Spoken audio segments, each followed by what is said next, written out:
I found out I was pregnant at the same time as my mafia husband's childhood sweetheart Rosa. To protect her baby from being aborted by her parents, my husband claimed her baby as his own. As for mine, he coxed me, saying he will claim only after her baby was born. I confronted him, demanding to know why he would do this to me. His response was cold and unwavering. Claiming her baby as mine was the only way to protect them both. I won't let anything happen to her or the child. In that moment, as I looked at the man I had loved for 10 years, I realized my love for him had died.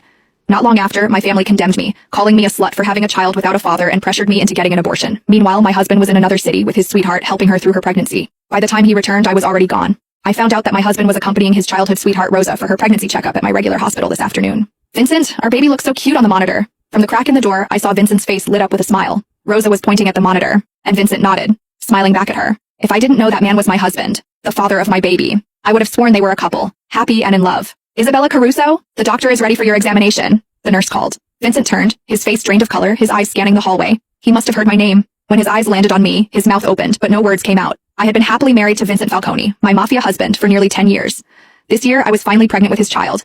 He of all people should know how difficult it is for me to have the baby now. How could he do this to me? I slowly walked toward him, my heart boiling with fury, anger, and the deep sadness of realizing how much I had been lied to. Is that why you told me you couldn't come to my appointment today? I tried to keep my voice steady, but the anger surged, making it impossible to control. Without thinking, I raised my hand and slapped Vincent hard across the face. It was the first time I had ever lashed out at him like this. Yet even after I slapped him, he stood there, silent, avoiding my gaze.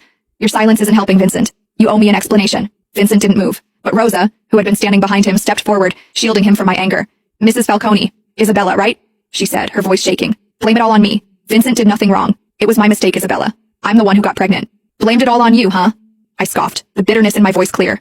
I was a tough woman, but even so, tears streamed down my face. As if my tears had triggered something in him, Vincent finally stepped past Rosa and pulled me into his arms. Don't cry, Isabella. The baby isn't mine, he said, his voice barely above a whisper. I froze. What? But then, Rosa spoke. She winked her innocent big eyes at Vincent. Vincent, didn't you promise to protect my baby by claiming it as your own?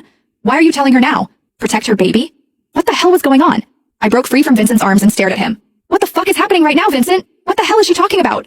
Vincent! Rosa called him too, clearly trying to stop him from saying anything more. But Vincent didn't hesitate. Isabella's my wife. She deserves to know. All right. Rosa's tear-filled eyes locked onto mine. If you really need to know, Isabella, Vincent decided to claim my baby as his, so he might not be able to claim yours. Vincent's face drained of color, but he stayed silent, offering no correction. But don't worry, Rosa continued, her tone suddenly sweet as she reached for my hand, her fingers hovering just above mine. Vincent said that even he can't claim your baby now. He'll adopt once you've given birth. Our baby will belong to the Falcone name, she added, her voice dripping with faux sincerity. I swear I saw a brief smirk twist her lips, but it was gone before I could be sure. I turned to Vincent, still silent, his head bowed as if he couldn't bear to look at me. Is this true, Vincent? My voice wavered as I forced the question out. You're going to give up on our baby to save hers? I'm sorry, Isabella, he whispered, his voice hoarse, barely audible. Tears welled up again. Is her baby so important to you that you'd abandon ours?